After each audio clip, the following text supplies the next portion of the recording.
What's that? Who there? Whoa. One of the sections that I wanted to tackle here was just like trying to break down super actionably how you guys started this. And I know I was talking to Selom before, you guys were seniors, second semester seniors in college when this all started. I actually similarly tried to co-found a company, same timing.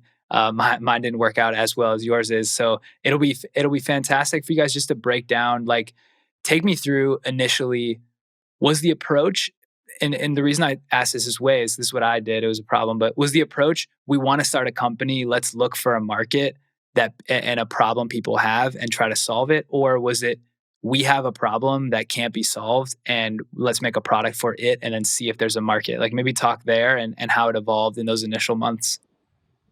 Yeah, so I'll address the latter part of your question real quick, and then Salam, maybe if you want to get into the proper founder story, because Salam is actually the one who kind of found e-commerce first.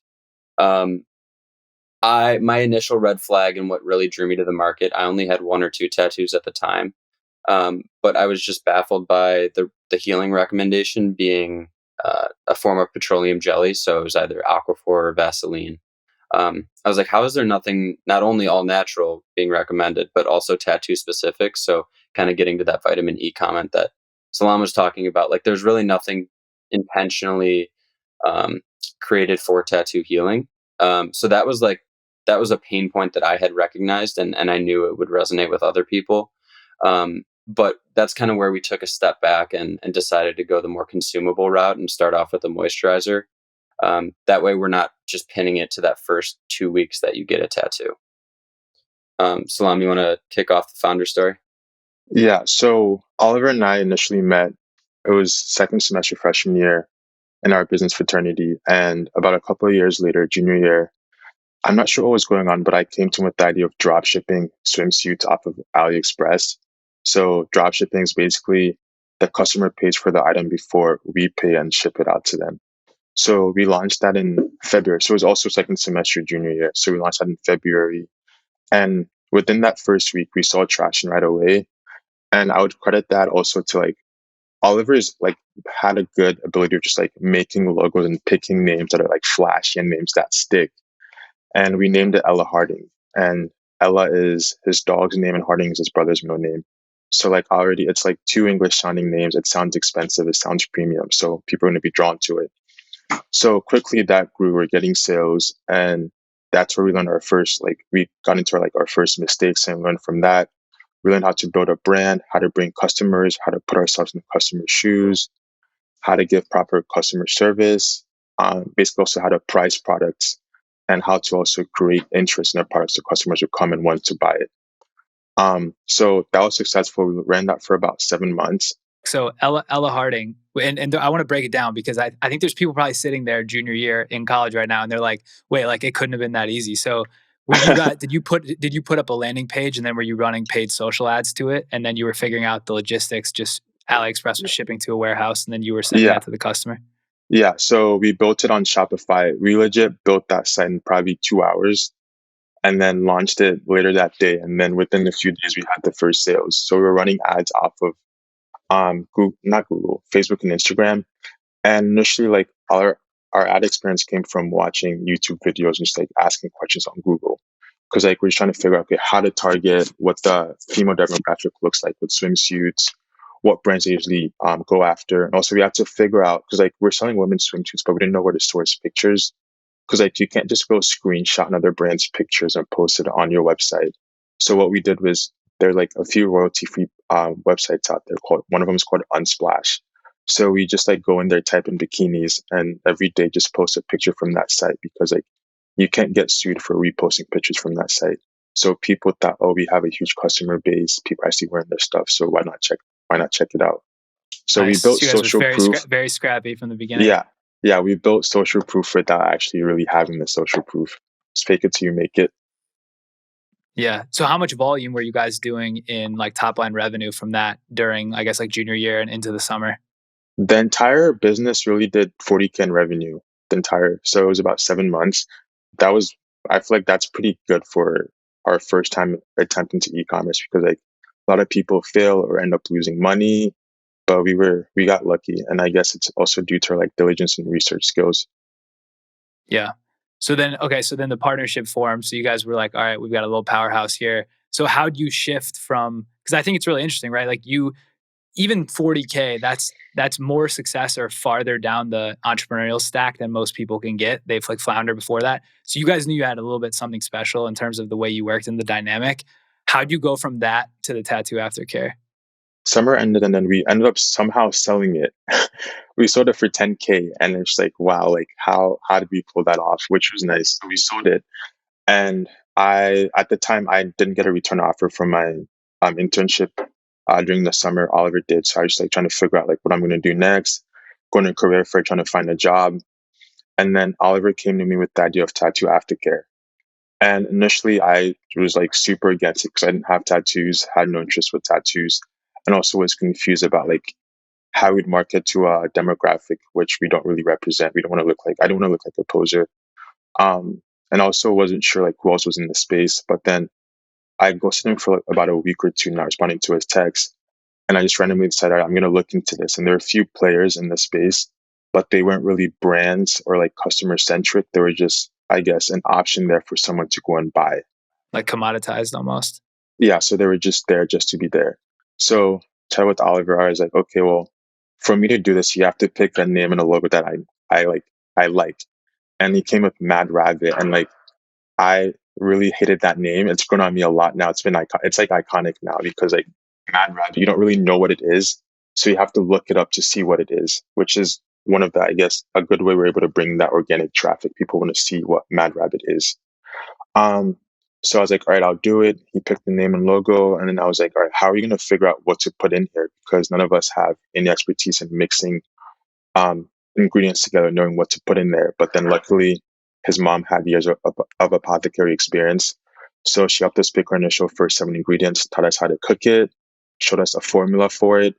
And we bought ingredients off of Amazon, bought the like a big crock pot, and we are cooking it in his college apartment that first semester. First semester senior year, right? You're basically experimenting, trying to prototype, find a formulation that works. I'm guessing you're like testing it on yourself and different friends at Miami who have tattoos and trying to see if it works. How do you go from that to a product that you're able to sell? Did you put up another site and then try to run ads to see if there was demand and then try to back into it, or how'd that work? Yeah, so we put up another site that was pretty quick to make. And our first ever website was all black and white, like all the images were black and white. And through the months, we'd get ripped on by people saying, "You guys are promoting vibrancy in tattoos. Why is it black and white?" But we put up the site, and at first I was like, "All right, well, we're not sure if this is going to sell, so let me run ads and drive traffic to it. And if we get orders, since we don't really have inventory, I'll just cancel it." And probably within 48 hours, we got our first sale. I was like, "Holy shit, this is the quickest I've gotten a sale off of an e-commerce website." Um, so from then, we was like, all right, it's time to figure out actually how to make this, and we started cooking. That's dope. And the story is crazy for so many reasons, but I think that the biggest takeaway for me is not to say you guys didn't have skills, because I think skills compound and like you did one thing. I'm sure you experimented with building Shopify sites before, even Ella Harding, but like it seems like you just kept going, right? You said, okay, we have a little curiosity here. Let's chase it. Let's build a site. Let's run a small amount of ads. And I'm sure you had money from, either family or from the sale initially where you could do that, right? So a lot of people's excuses, especially when they're in college, are like, oh, I don't have money, or I don't have time, or I Oh, don't have knowledge. And like you guys figured all that stuff out. yeah, my philosophy has always been like, if you really want to do something, really like it, you're going to make time for it no matter what. So when it started to pick up during the semester, we were skipping class, not sitting for exams, not going out at night just to cook this. So we sacrificed 1 or 2 days a week in college just to like not go to class and just cook this. Yeah, it's Salam. Going off your point, I think part of the reason why we got this off the ground at all is because we viewed it as not only a side hustle but a learning experience, and like we were very excited to learn this stuff along the way. So, Kyle, those steps you're mentioning that we never really stopped taking, it's just kind of been a continuation of us trying to grow our business acumen, and really just keep learning along the way. And I think that's a huge benefit to starting off in college. I think that's a great reason why it's a good time to start off. Is if it doesn't work, you have time. It's not like you ditched your full-time job. Um, and college affords you a lot of freedom. It's just really about what you choose to do at that time. So, um, I mean, I can confidently say that we wouldn't be in this position had we tried to start this a year and a half later. And I would also say that it was nice starting in college because like we had friends that were able to help us when it started to pick up. So like Oliver and I couldn't make the ingredient, like mix it alone or package the orders and print out the stuff or take it to the USPS. So we had people around us just come in and just like help us every single day to help get orders out, which was nice. Yeah.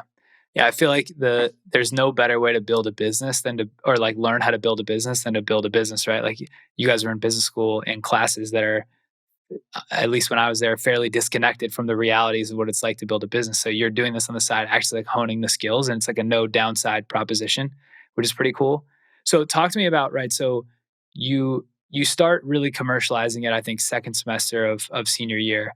And I think you both, I was talking to Selom before this, you both went and worked a full-time job for some period of time while you're doing this as a side hustle. So this is another hurdle or roadblock that people who start things in college have. They're like afraid to go out on a limb and potentially not work their full-time job and chase something like this. You guys took the path of let's do both until maybe the side hustle becomes a full-time income replacement or some logic like that. So maybe talk us through how you thought about that mentality. Were you guys aligned in that? Were one of you a little bit leaning more towards the full-time job route? Talk to us a little bit about that.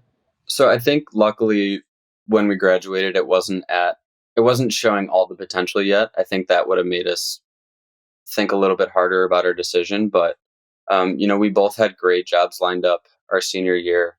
I was going on to M&A consulting, which I was super excited to do. I'd already interned in the space and I knew I loved it. And Salam had a great job in finance lockdown. Now would be a great time for me to plug the importance of having a co-founder who's willing to wear and carry some of the weight. Salam left his job back in October of 2019. I didn't start full time. 2020. 2020. I didn't start full time until January of this past year. So there was 6 months of Salam really carrying the weight of daily operations and stuff like that. So I think had we been individuals in this, I don't think it would have been a feasible path. I would also, I guess, want to add that I feel like we were low-key lucky that COVID happened because then work from home started. So like work from home, obviously, you're not going to be 100% focused on your full-time job. So my thing was I'd wake up, get my full-time job done as fast as possible, and just spend the rest of the time working on my job. Because like, I mean, your boss is going to track you and see what you're working on. So why not just make the most of it? Yeah. The two screen life, you got two laptops open, just going back and forth. Yeah. When you're off meetings. So how do you guys think about like building the supply chain? So there's so many facets of building a business where you have a physical product, right? You have to build the supply chain, ingredient quality, customer service. You have to deal with returns. There's so much like cash flow management. There's so many things. What were some of the things, and I know you learned this along the way, but like, what were the biggest things that didn't work well in that first year while you were figuring out like what the process is to really scale this? We learned from our mistakes from that first business. So like, for example, that first business, we were drop shipping swimsuits from China. So obviously there's a 2 week or maybe sometimes a month lag time in which customers are like, where's my product? It's been a while. Then you start learning like different texts as to how to respond to them. So you can say, oh, you got something that sort of has been sold out for a few weeks. Now we're going to get it to you pretty soon. So pretty early, you pick up the customer service aspect there. And then you can also learn how to, I guess, tactics to make customers more patient by giving them a discount code for their order also, or maybe just like refunding the order completely or refunding shipping. So it's like little things that you pick up along the way, but then also you can pick things up off of Google and YouTube. Yeah, I think that's well said. The only other thing I would just add is like, I honestly don't think we've made any mistakes per se, because I think we've done a great job of pivoting from non-ideal news, I'll call it. So like, for example, we were using a lower cost supplier for our last delivery mile for our packages, and ended up losing a ton of orders with this company. And whereas like that's maybe a mistake that we chose to go with them at I mean, it was just a pretty quick pivot. And as long as you're on top of that stuff and, you have a strong pulse on customer service, it's really easy to pivot actually. Yeah. And I'm sure, I mean, the agility is one thing, right? Like you guys are close to it, close to the ground. So like when a mistake starts to fester, you kill it before it Exactly. becomes Yeah, a big thing. that's So that's the nice thing because we're pretty involved into like what everyone else is doing, and we see what's going on in the emails and then DMs. If we don't see it, someone tells us. So pretty fast or pretty quickly. If we see something wrong, we know we can act on it.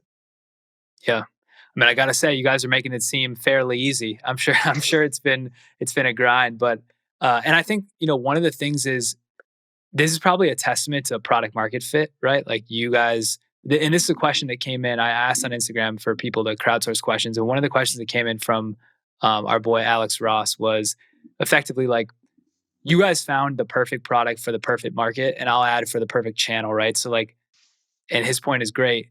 People who have tattoos love showing off tattoos. People who have tattoos love showing them off on social media. So you build a product that helps create a better environment for tattoos. People show it off. Like there's that natural viral loop, which not every company or market has. And so, like, did you think about that intentionally at the beginning, or was it just fortunate? Early on, you're like, well, okay, we got something here where like people start sharing. Maybe just talk about like your marketing playbook a little bit and how that's evolved. Yeah, so I was kind of touching on it earlier. We fully sought out with the intentions of being like a solution to help tattoos heal better. And kind of what you're getting at with that viral loop, like we learned a couple months in how excited these people are to share their tattoos with complete strangers. Like those subcultures that I was alluding to, that people, they get tattooed for different reasons. We found Mad Rabbit. It's like a really great way to mesh those communities together. Um, there's like no shame in sharing their tattoos, and it almost positions us as like a storytelling brand where we don't really necessarily have a stake in what's being said, but we're more so like a platform for people to share about themselves. So we noticed that pretty early on. Our first ever marketing tactic, when we launched Mad Rabbit, was we had little postcards in each package that said, "Tag us on Instagram with your tattoo, and we'll give you 20% off your first purchase." So people were doing that, and it's gotten to the point where we stopped putting those postcards, telling people to post it, and we get hundreds of DMs every single week, just people showing off their tattoos with Mad Rabbit, and we repost it, and people get excited when we repost them onto the Mad Rabbit page because they're like, "This is a big page, this is a big deal." So I'm really happy that they're sharing my story. Yeah. I mean, it's crazy. So you guys, I guess, and we'll get to the Shark Tank piece because I kind of want to break that down and get like behind the scenes look, which I've never seen on social or any podcast. So that'll be really interesting. But when you guys were headed into that episode, which I guess was last fall, you were already on like a $3 million annual run rate. And so one of the questions that I like to ask founders is this idea of 10x growth. And so 10x growth is not easy. I mean, it's maybe easy when you're going from 300 to 3,000 or like 3,000 to 30,000, but you guys already have 3 million annual run rate, and I'm sure well beyond that now. So like, what's the playbook? And I'm sure you have this in your leadership meetings when you talk about this. What's the playbook to go from 3 million to 30 million in top line revenue? Talk me through that a little bit. We first year we went from 400 to 3 mil, and then this year it's at 3.5. So we've already crossed last year's. And the main playbook, it's not super difficult. It's just focusing on building that community and also educating your customers. Because if you can educate them with the right traffic care tips, they're gonna spread that information and tell people, "Oh, I learned how to take care of my tattoos the right way from Mad Rabbit." So that way, if someone they know gets a tattoo, they know to come to us. So that way, their tattoo doesn't get fucked up. We get DMs from people with tattoos that have scarring issue or like infections, and they ask us, "Hey, what should I do?" And usually at that point, like, there's nothing we can do. Just let them know, like, next time you get a tattoo, come to us and we can help you with our soothing gel, because there is a right way to heal your tattoos. There's a bad way to heal your tattoos. And sadly, some people out there don't really know how to take care of their tattoos after they get it. So that $1,000 investment ends up, I guess, just looking bad on their skin forever. Yeah, I think to like sum that up, it really comes back to mostly content and content creation. So what Salam's saying, there's definitely an education and oftentimes like a re-education side of this, right? So there's the people who don't care about their tattoos, don't realize that they need to care about their tattoos in terms of how they'll look long term. But there's also the people that think they're doing their tattoo a service by healing it with petroleum jelly or a vitamin E caked lotion, who are they're actively working against it. So there's kind of like a re-education side to it. Um, and then lastly, there's like the really just the cool factor of the storytelling, like shooting with all of these athletes and getting to tell a more raw, more uncut side of the story that Nike, for example, doesn't let them share. It's actually way more engaging and way more intimate of a video than really anything else I've seen as a sports fan. So really kind of looking to get into those subcultures and a lot of celebrity followings. Hoping that it's going to trickle down and our everyday customers are going to want to share more about themselves as well.